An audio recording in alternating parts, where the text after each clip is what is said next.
What is up, everybody? Welcome to Sixers Post Game Live. Guys, if you're new to the channel, smash that subscribe button, hit the like button. If you love James Harden and Joel Embiid pick and rolls and frickin' Tyrese Maxey, today we're talking about our top takeaways of the Sixers' 123-108 win over the New York Knicks. Joining us, I got my man Justin at J_Persicanetti. What's up, Justin? What's going on, my friend? I'm excited to talk some more Sixers basketball. How you doing? Hanging in there, guys. I'm tired from Batman content, but the show must go on. Also joining us, I'm going to throw it down here. He is Sean at Sean_Bernard1 of Philly Sports Network and the Pick Swap Podcast. It's good, Sean. Not too much. It's just a joy to watch Sixers basketball right now. So every game feels like a pleasure at this point. So I'm all in on the new Big Three, this new Sixers team, and it's sitting pretty right now. So feeling good. Loving it, loving it. And then we've got the man, the myth, the legend. He is Tiago at TiagoPHL. What's up, dude? What's up, man? Did you say 123? That was the final outcome? Yeah. Because for a while, it didn't even look like we're going to crack 100 tonight.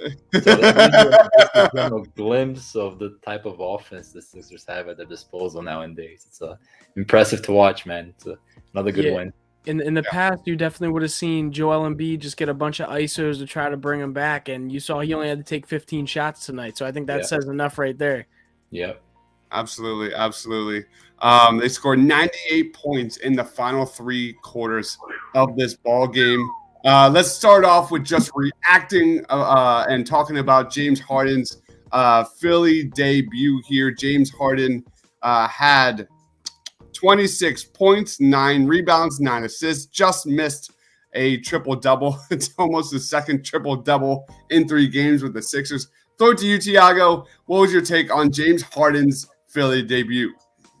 Yeah, for me, it was kind of a tale of two halves. I thought that the Sixers were very kind of disjointed in the first half. There didn't seem to be a lot of cohesion offensively.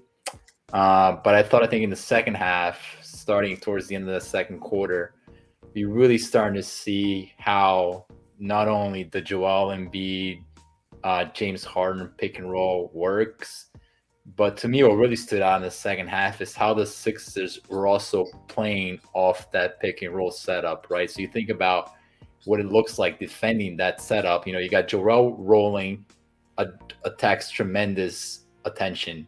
You got Harden on the perimeter. He attracts tremendous attention. And I thought that the Sixers did a phenomenal job in the second half playing off that. So creating shooting opportunities from those type of looks, cutting opportunities from the pick and roll.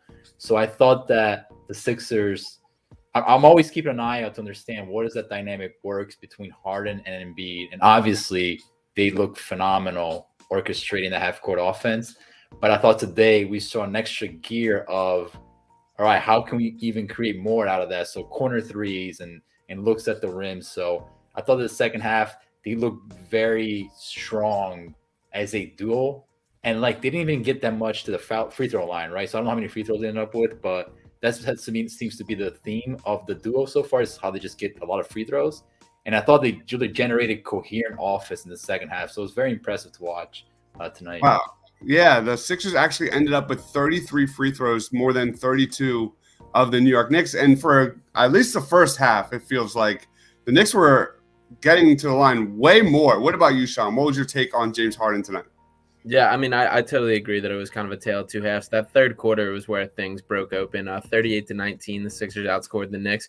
It's just so cool to me to watch like Harden just read the game and digest the game and pick apart. And it's also especially cool given the advancements in Embiid's game and the way he's able to start reading things. Like you see when they get it to him kind of like in that free throw line and he turns, he's still able to read and make decisions. He hit Danny Green on one, and there was just a couple plays where he's able to.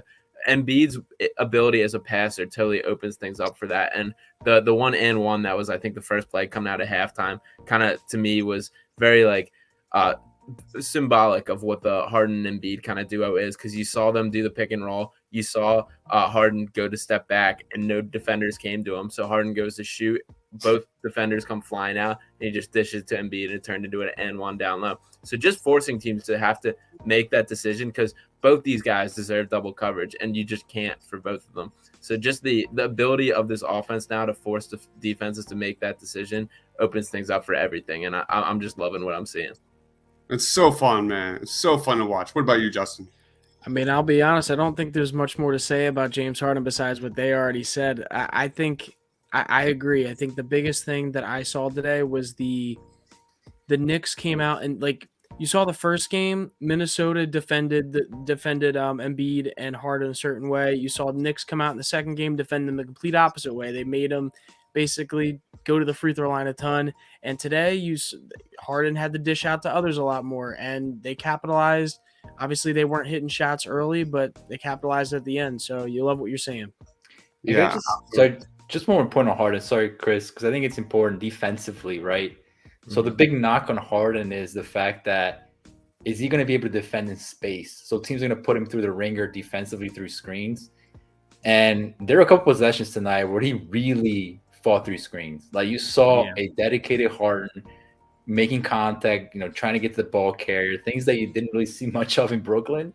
So that was also impressive to watch. Defensively, it's been a pleasant surprise for sure. Yeah.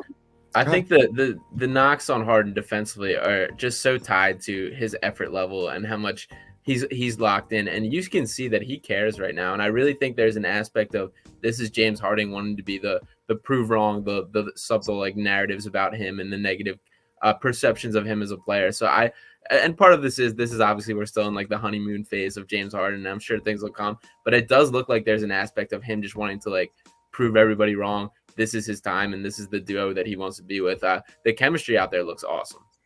Man, when it's clicking, especially like we saw in that third quarter, man, it is so fun to watch. Before that, there was a play in the second quarter where James Harden had the ball on the 3-point line. He faked the pass. He could have the defender had to respect the shot, and he just cut to the basket for a wide open, easy layup. There's another play where Joel and James were rolling in a pick and roll, and James Harden whipped the ball to Danny Green for the corner three. Man, those plays are just so electric to watch, man. It's like rewatching basketball for the first time. It is awesome. But we have to move on and talk about Tyrese freaking Maxey, who is absolutely outstanding tonight. Again, with James Harden, Tyrese Maxey had 25 points. He was a plus 22, 3 assists, 7 of 12 from the field.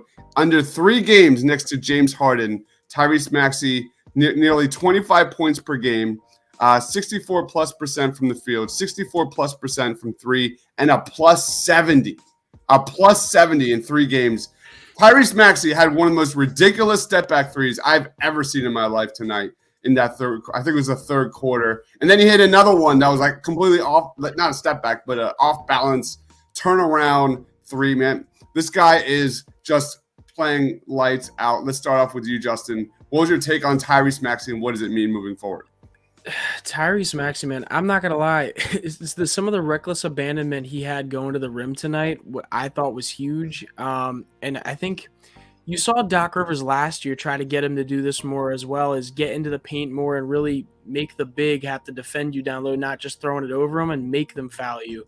And you saw that tonight. That really worked out for him. I mean, he went to the line 8 times and shot, and he's a great free throw shooter. So if he can get to the line like that, it's going to be really helpful for his game in the future. So obviously the step back threes and the pretty shots like that are going to be what people talk about. But I think a big thing for his development and growth throughout the years is going to be him getting to the free throw line and what he does there. We've seen him be crafty around the rim. He's capable of it. So people have to guard him there, and it's going to be interesting to see. Absolutely. Quentin says Maxey is the truth. Tyrese Harden is the truth. Mad Maxey. What about you, Sean? What's your take on Mad Maxey's performance? Yeah, I mean, he's just continues to like mature and develop in front of our eyes at such a rapid rate. It's so crazy, like just how accelerated his growth as a player has been. When just thinking about like pretty much every category, he's gotten better, and every aspect of his game, he's found ways to improve on already. And I mean, that spinning 3-pointer at the end there was absolutely absurd. Him knocking that down, and that was just kind of Harden and Embiid were just like laughing down the court watching that happen. So I love how he's just kind of like a little bit of a younger brother vibe to these two, and kind of just taking it in. And he's right up there with them play style wise, and it's very cool how well it fits. I think I wasn't 100% sold. I was way more sold on the fit between Embiid and Harden than I was of Maxey with the 3 of them.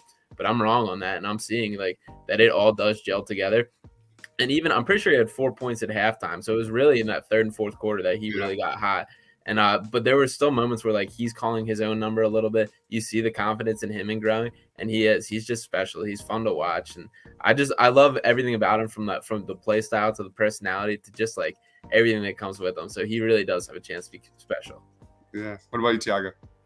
Yeah, I'll be honest. It's tough not seeing the Sixers winning a championship if Maxey continues to play that way. I mean, you're talking about a third star next to Harden and Embiid. The way that he's playing right now, it is extremely hard to see the Sixers be beaten in a 7-game series. I'm not saying it's going to continue throughout the playoffs. He's going to be facing with much harder defenses. Mm-hmm. But the one thing we know about Maxey is he's fearless. He does not shy away from the moment. He does not shy away from any shot or any driving opportunity. I thought that on the minutes where Harden sits, right, so you got Maxey and Embiid and a couple guys out there, he has really taken those minutes on more aggressively. I think Harden kind of plays a role in that. I think Harden has enabled him to be like, hey, listen, man, when you're out there, attack the rim. You don't feel like you have to concede so much to Embiid. And it's made a difference tonight, man. I mean, I don't know how many free throws he finished with, Chris. I think he had like 8 or 9 free throw attempts. He had 8 free throw attempts, 7 makes. Yeah, that's big time, man. I mean, he's turning those short-range floaters into free throw attempts now. The outside shot looks tremendous. It looks legitimate. He's shooting over 60% from the corner this year. So at some point, man, you got to call like it is. I mean, the guy is trending towards stardom. And if that's the case, I don't think anybody's going to beat the Sixers, man. Just the way it is. So yeah, and real quick, Quentin Moore's comment here. He says about Maxey, I've never seen a human get so much better so fast. I don't think it's as much about how much better he's gotten so fast as it is the opportunities he's gotten so much this year. Just there's a lot of players in the NBA that have the talent to be able to get good and be good if they're given the opportunity. And an opportunity, you don't typically get the opportunity to be the starting point guard on an NBA roster all of a sudden from your rookie year to your second year in the NBA. And I think he's shown that not only is he willing to put the work in for that opportunity, but he's willing to grow in that role. And it's been crazy. It's something that I think you don't see it often because this kind of player doesn't come along that often, in my opinion. Check out this. This is now becoming like a pattern here where we look at the new Sixers big three, and that includes Tyrese Maxey. Gotta love that shot chart. 8 of 16 from 3. Let's go.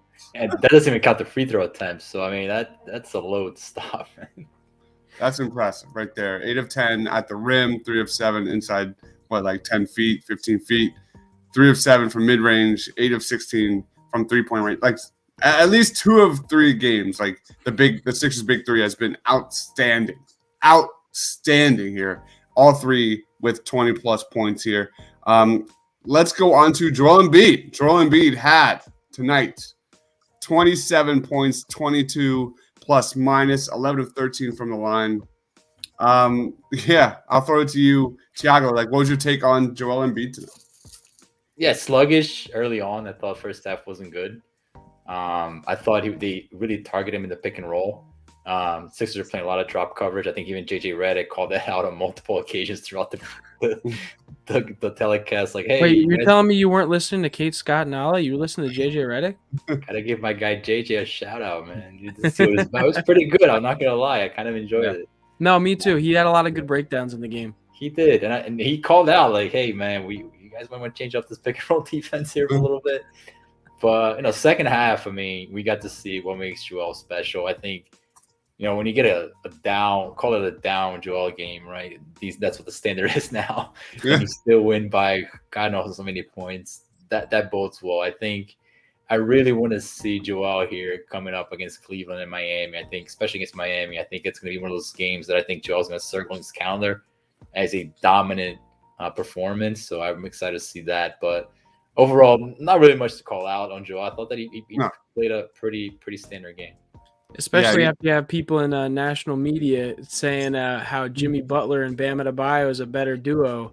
Oh my God! Yeah, Joel listens to that stuff. He 100% listens to that stuff. All right, here's Joel Embiid's shot chart. Just 5 attempts inside the paint there, but you only had one attempt in the second half from Joel Embiid. So not much going on there, but I'm not complaining. What about you, Sean? What was your take on Joel tonight?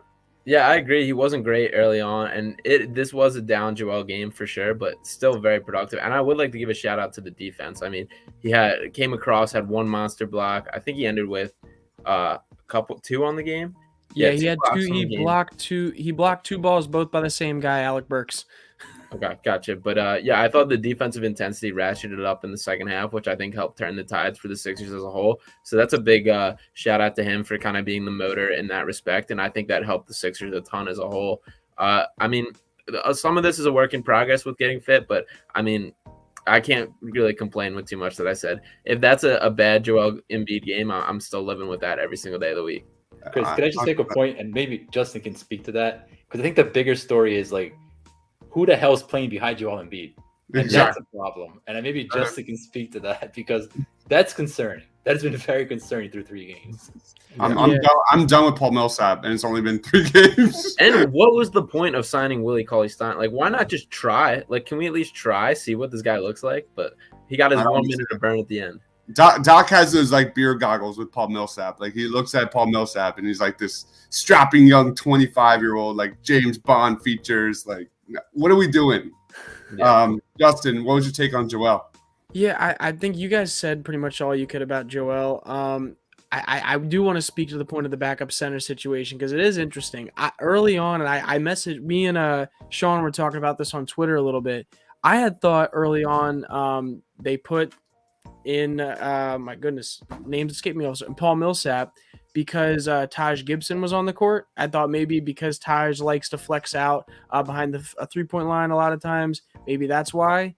But then he was still out there when you had Sims out there, so I was kind of that confused me a little bit. I had thought that Willie Cauley-Stein was going to kind of match up with Sims on those minutes, but that didn't happen. So I'm just as confused as you guys are.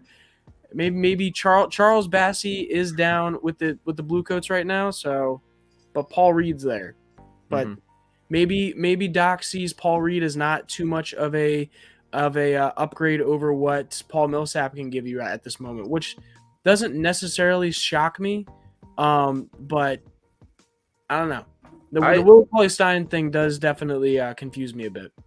Yeah, and my biggest take is just like it does not hurt to try. Let's at least this is the time to give it a run, see what happens. And I understand Doc is always gonna lean toward veterans, and that's never changing at this point. But like you have to, and for Bassey specifically, which Justin, we talked about this too. When the Harden signing first happened, I was like, this is a picture perfect guy for what Harden is used to playing with in terms of frame, fit, play style, catching lobs, pick and roll. Like that's Charles Bassey in a nutshell and what he does in the simplistic version of his game. And there's just never has been a minute where they've gotten an opportunity. He hasn't gotten a run with the second unit. And instead we're about to rock with the whatever's left of DeAndre Jordan as well, it looks like, because Willie Cauley-Stein also hasn't gotten his chance to show anything. So I don't know. It's frustrating. I would like for there to be at least some sort of flexibility in the backup options, and at least we can see some other aspects, but I'm not confident that happens. I will say with the Charles Bassey situation, I like Charles Bassey a lot, and I think he could bring stuff to the team, but he is also like his hands aren't as good as what people think a lot of times. He definitely has some hard hands. He like when I watch him in the G League, he sometimes reminds me of Dwight Howard a little bit with like the just ball bouncing off the hands a lot of times. But that happens. He's young. Sometimes touch comes as you play at times. But yeah, I don't know. That's my only thing about Bassey is he sometimes isn't in the right position when it comes to fouling, and he has some. Not always does he has soft hands like how Joel or like Andre Drummond had a lot of times. And I'll just even extend this to Isaiah Joe because next time I see freaking Korkmaz on the court, I'm gonna lose my patience, man. I mean, I'm gonna tell like it is. He's waiting for it. It's getting to the point where there's really zero reason why you should be playing Korkmaz right now.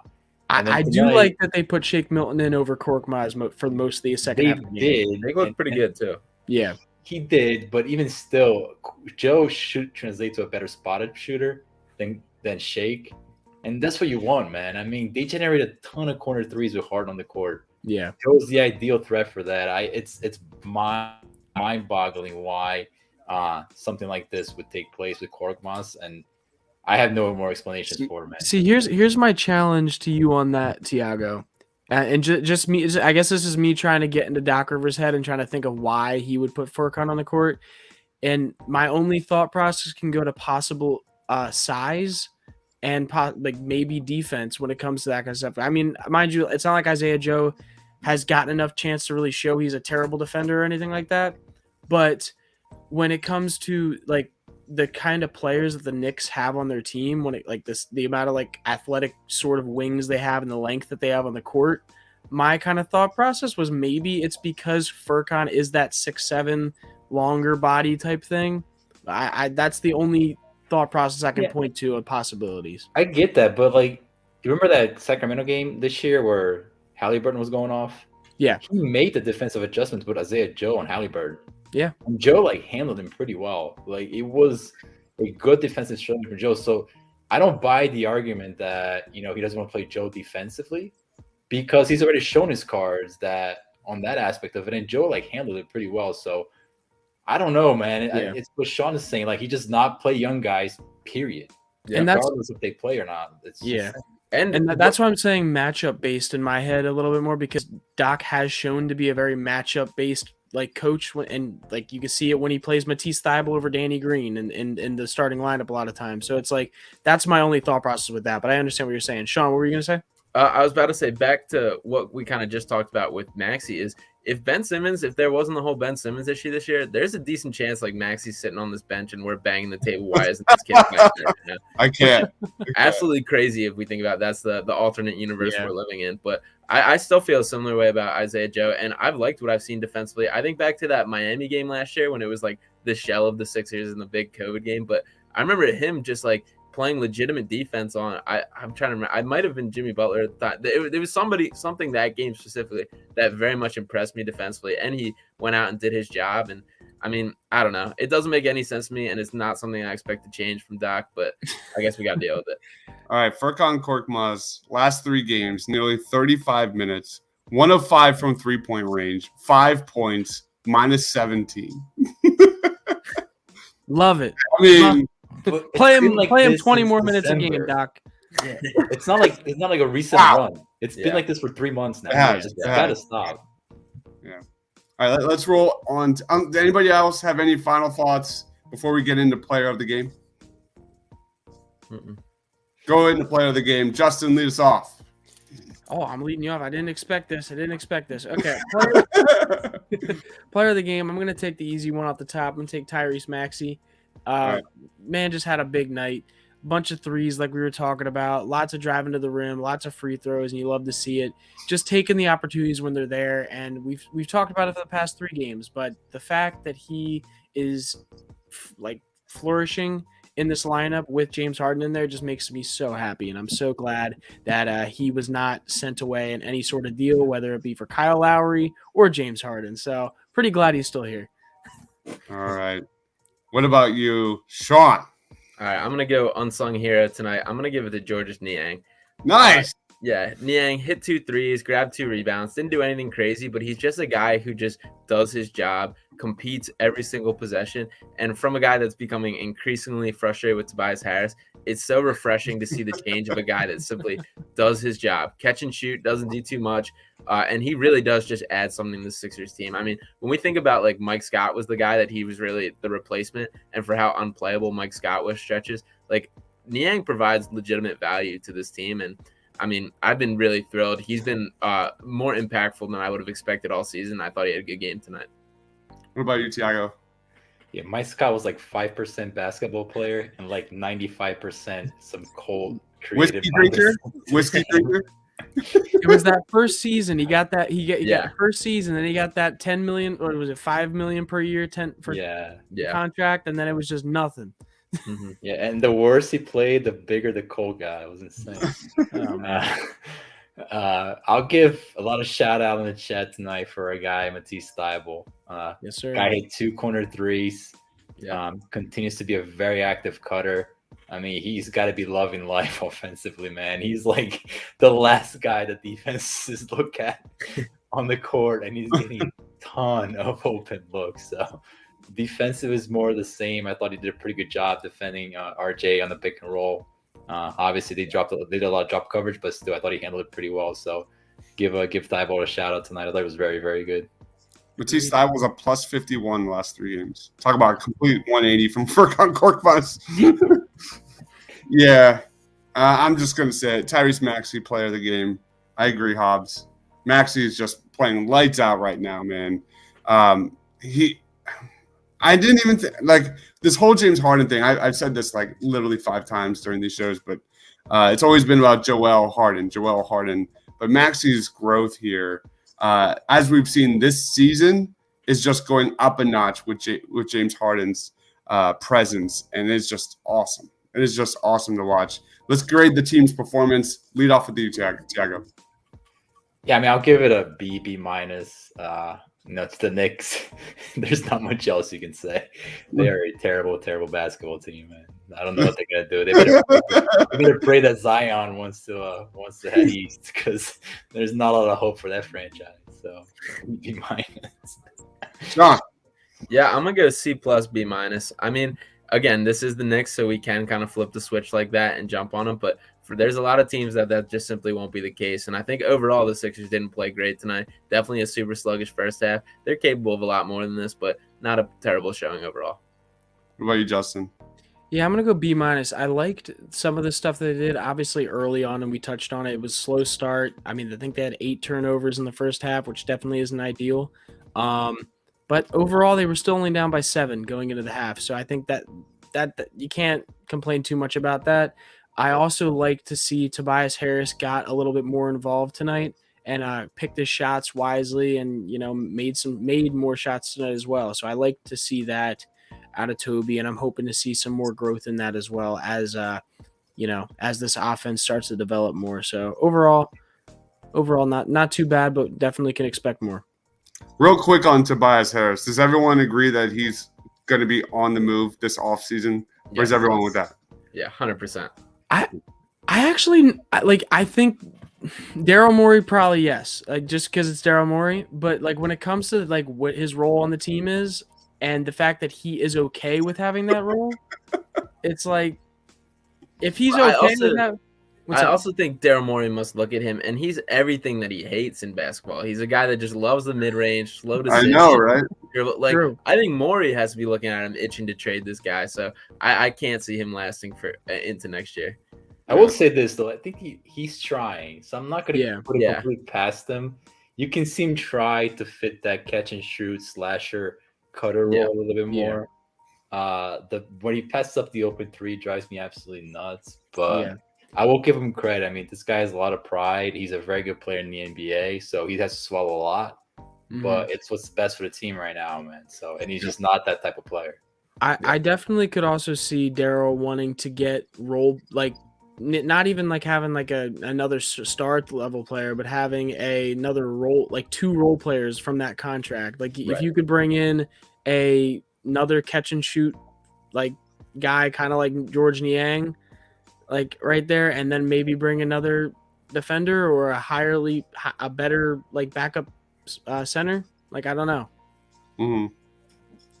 All right. Let's wrap it up. We got some more comments. Team Lou says he just needs to take a pay cut from Maxey and get more bench help, I guess. SUV Shogun, I think, says very terrible basketball team. We didn't get the lead until late in the game. If we struggled to get by the Knicks, slow pace to the basket is starting to kill. I mean, their pace has gone up big time. Yeah, about to say, I think it's more fun to watch than it was early. It's way more fun. The pace has been way up, and the first half showed how slow they can be. They were just sluggish, but I think the second half, if you were to split these halves, I think it would be totally different. So, Sean, where can we find you, man? What do you got going on? Yeah, everybody follow me on Twitter at Sean_Bernard1. You can check out the podcast, Pick Swap Pod. It's at Pick Swap Pod on Twitter and Pick Swap Podcast on YouTube. Just had an episode with Harrison Grimm, which was pretty cool, so check that out. Nice. And then check out my written work on PhillySportsNetwork.com as well. Awesome stuff. Pick Swap Podcast. Go check it out. Tiago, where can we find you, man? Find me at Tiago PHL. and just put out an article about Tobias Harris last week on how his role should change. Get out of the way, Tobias Harris. Let the good players do their thing. don't ruin this very good thing the Sixers got going on, please. Oh, My Lord. what about you, Justin? Yeah, you can go follow me on Twitter at j_Persichetti. Saturday, I will not be here for the Sixers postgame show because I will be driving down to Delaware. The Blue Coats play, I believe it's the Knicks G League team. So I'll be down there. Maybe we'll get to see some good Charles Bassey minutes. We'll see what happens. But yeah, so if y'all want some exclusive content on there, I'll be interviewing the players right after the game. So there you go. Awesome. My running back rankings is about to drop probably Friday of the 2022 NFL draft. Amazing class. I think it's not a lot of like big top heavy guys here, but day 2, day 3 guys, really intriguing running backs in this draft. And then obviously a lot of Batman content. We got Batman trivia tomorrow night. That's going to be a lot of fun. Right before the Sixers game, I did a 2-hour show on the Batman. I'm tired. So sorry I didn't bring the energy today, but we do what we can. And then, of course, Sixers post games, you name it. So thank you, everyone, for watching. Please be sure to smash that subscribe button. Check out the Pick Swap podcast. Check out everything at thepaintlines.com. Check out the Pick Swap podcast and Philly Sports Network for all of Sean's content. And like this video. If you love the Philadelphia 76ers, give this video a like. For Justin, for Sean, for Tiago, stay awesome, everybody.